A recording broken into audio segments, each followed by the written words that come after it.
Hello everybody, my name is Mandy Fields. I had a heart transplant, a kidney transplant in 2 weeks. I'll be on the list for another heart transplant.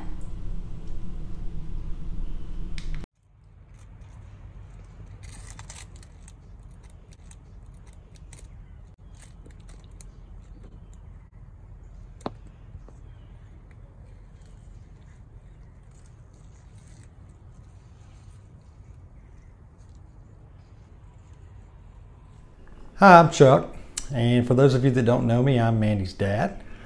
For those of you that don't know Mandy, or maybe you do know Mandy, but you just don't know a lot about her medical history and how we've gotten where we are right now, I hope this video series that we're going to do will kind of keep you involved as Mandy searches for her third organ transplant.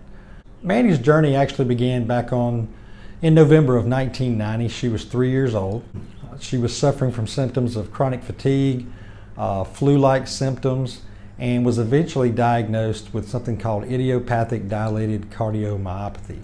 Now, that's a pretty big mouthful to try to spit out, and you can Google it if you like, but basically it means that her heart was enlarged, it wasn't pumping correctly, and nobody knew why. The only thing that we really knew that as far as illnesses that she had had up to that point was scarlet fever. Scarlet fever, my understanding, can cause problems like this, but nobody could really tell us for sure. So at that time, the doctors here in Mobile had given her about a life expectancy of about 18 months, which didn't really kind of fit into our schedule. They treated her with medications for several months. With no real success, they eventually referred us to UAB in Birmingham.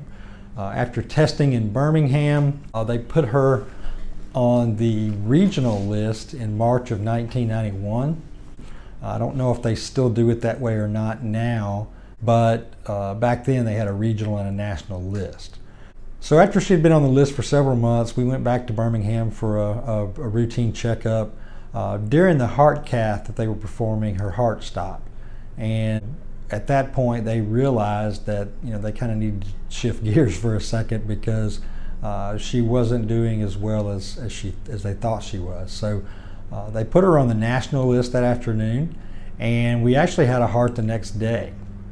That was July 10th when they had the incident during the heart cath.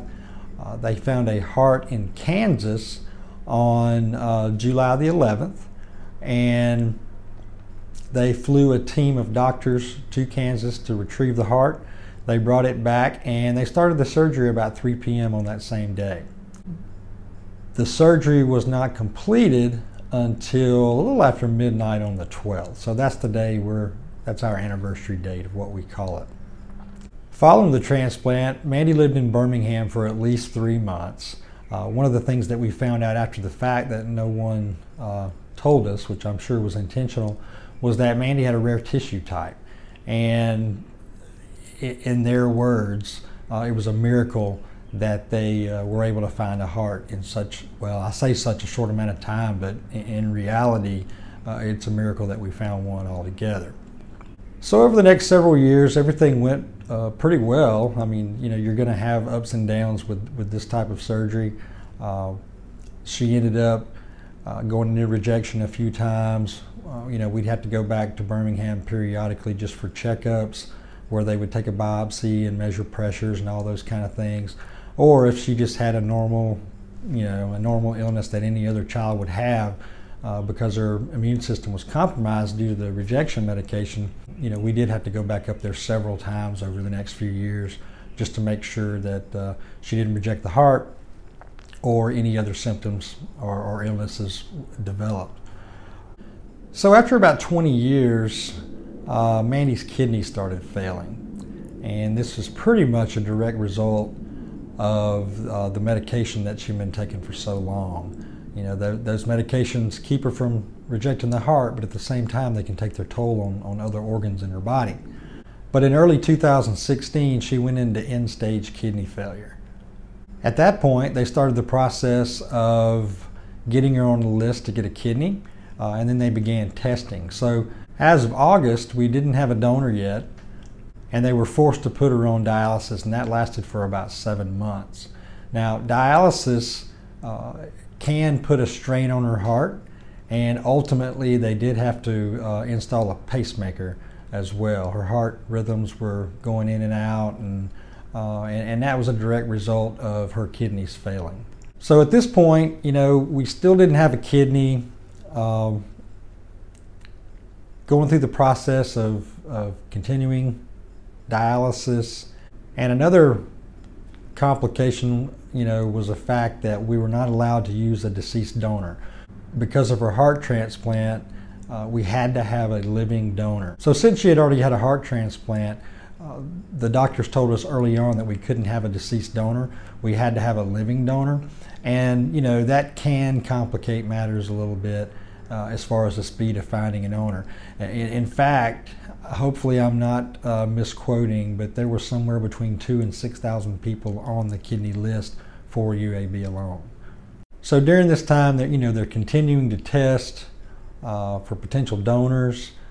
We had friends test, family members test, friends of family, family of friends.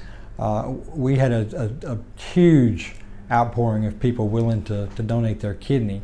Now, unfortunately, you know, we had about 3 people that matched, but the unfortunate part is that everybody that matched either had some type of medical history issue that prevented them from donating, or they uncovered some potential health issues or some negative effect that might have on the donor's health in the future. So they were eliminated. You know, it was really a roller coaster ride, for, you know, lack of a better word.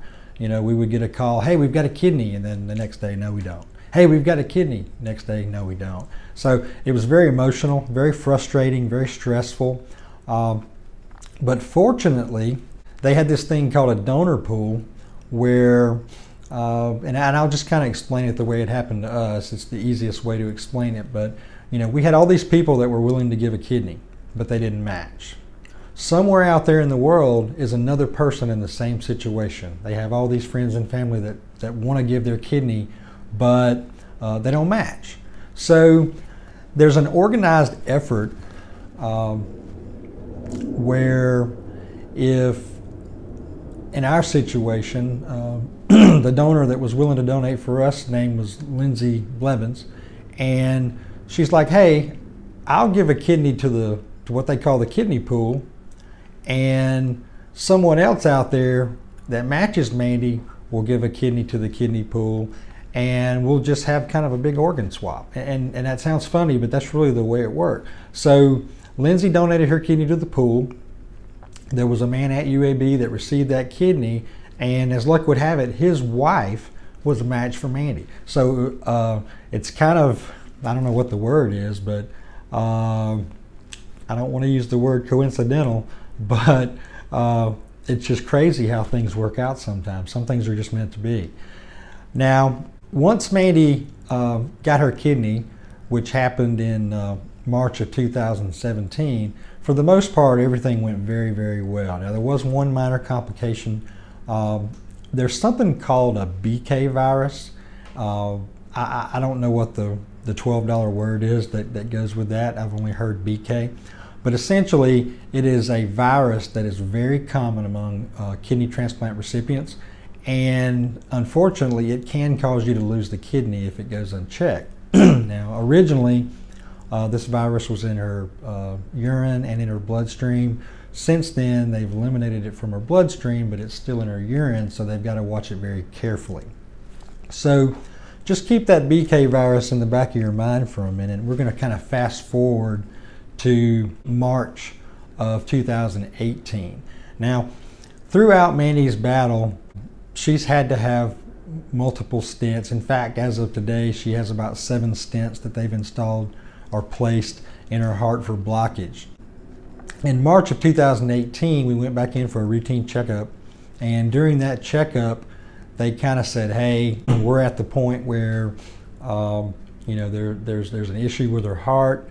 You know, we can continue to put these stents in, but that's only a band-aid. It's not going to fix her problem. It's the increase in blockage is very aggressive, and it's not going to get any better, and you need to start thinking about other options. So we're like, other options? What other options are there? And we had two options really. One was do nothing other than continue to stent or reopen stents that are already there, and the other option was to get another heart transplant. So obviously we're going to go with option B if there's any way possible. But about 5 years earlier, she had 2 stents put in the largest artery in the front of your heart. I don't know the medical term for it, but they call it the widowmaker. So during that routine checkup, they had to place 2 more stents in the same artery. Now, earlier I mentioned that they could continue to open up or put in new stents, but you kind of have to realize there's only so much real estate in there, and that's only going to work for so long. So what they're calling the actual diagnosis or what was going wrong, and I may pronounce this wrong, you may have to Google it. I'm going to try to explain it a little bit. I'm not going to go into too much detail, but it's called allograft vasculopathy, and it has something to do with the way they join the arteries and veins during the original heart transplant. It also has something to do, and I may be getting this backwards, but either they used Mandy's plumbing or her arteries, or they used the donor's veins and arteries. I don't know which one it is, but when they grafted those together, for some reason that I do not know, she now has a coronary disease where the blockage just continues to build and build and build and build and build and is never going to stop. So let's rewind for a second and let's go back to that BK virus. The BK virus is treated by decreasing the heart medication that stops rejection. Now, that sounds dangerous, but you got to figure too, Mandy's had this heart for almost 28 years, and she takes, don't get me wrong, she takes a lot of medication, but it's a very small amount compared to the medication that some other people take. So, tweaking that is not, in my opinion, too big of a deal. But the problem is when you stop or lower the heart medication, it causes the blockage issue to be a lot more aggressive. Now, on the flip side of that, by leaving the heart medication alone or increasing it to stop the blockage, it causes the BK virus to flourish. So, it's kind of a catch-22. We're between a rock and a hard spot, or a hard place. And from my perspective, if you don't have a heart, you don't need a kidney. And that's kind of the way they're looking at it right now. There has been talk that because of the BK virus, it increases the chances that we may lose the kidney during the transplant or shortly after. So that's a possibility. But as of the latest reports that she's had from her checkups, that is looking less and less likely, but it's still a possibility that's on the table. So as of September 29th, 2018, Mandy is on the active heart transplant list. We could get a heart any day now, hopefully. They are very optimistic.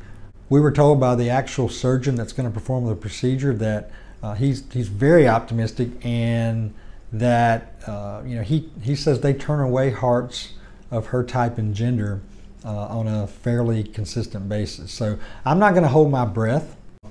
If we go back to the kidney thing, we've got a kidney, we don't. We got a kidney, we don't. I'm very optimistic. I think this is going to work, and I think everything's going to work out and be fine.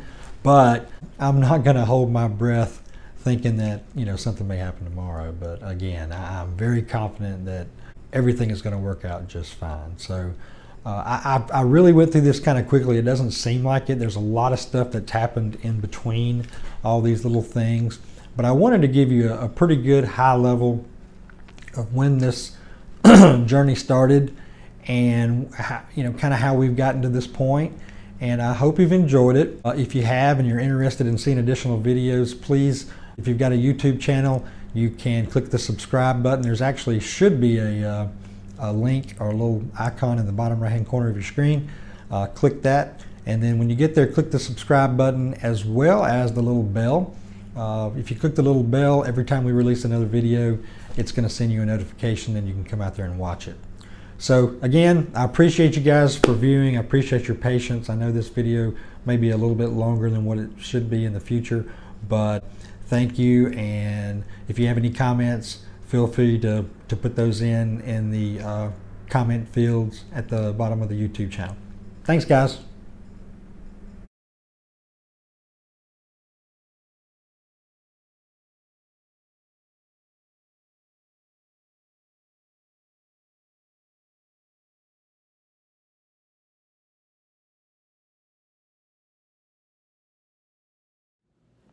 Hey, I'm Tammy. I'm Amanda's mom.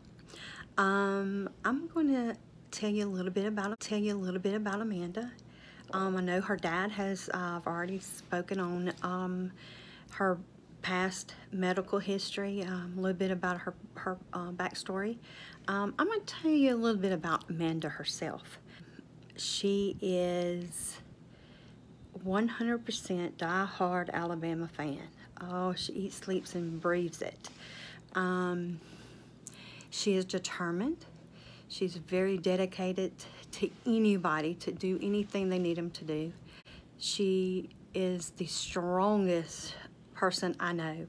She has the faith that surpasses anybody that I've ever known.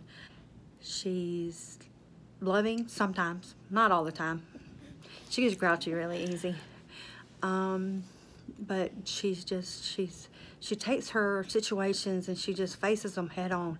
She doesn't let it get her down. She doesn't let her, she doesn't just get off into the mully grubs and stay there and just lay down and not do anything. She does all she can to do whatever she needs to do. And she's fun to be around most of the time. Like I said, she does get a little grouchy sometimes, but she's just one of the strongest persons I know. To know her is to know her. She's now facing, like we said, another transplant. This will be her third. One heart, one kidney, and now another heart. God has a purpose for her, obviously. He has never left us or forsaken us. And she knows that. She puts all of her faith in God, that God's going to take care of her. And He has, and He will. We were put officially on the list yesterday, Saturday the 29th. So we're hoping that we get a call soon. We've already got some of our bags packed. At least she has all of her bags packed. I have started a little, but we're ready, and we're hoping that we get the call soon. And just everybody remember us, remember her. She has a long battle ahead of her, but with her determination and her will, she's going to face it head on, and she's going to do a great job, and we know that she will. And she's a strong fighter. So that's all I got to say about her and how much we love her. We are going to the emergency room this morning. She's not feeling good at all. Had a belly ache. They think it may be her medicine change that is making her not feel good. They've given her started IVs, fluids, giving her a shot. Not happy about that. She got it in her hip. It hurts. Giving her some medicine for her stomach. Trying to keep it from hurting while they're waiting on the test results to come back. Can you just put the camera down? She got her a nice pair of little scrubs while at the hospital. Everything's okay. Just got the stomach flu. Gave her some IV fluids to make her feel better. Blood pressure was dropping pretty low, so she was dehydrated. We're on our way home. She's still so happy.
So how was your workout today?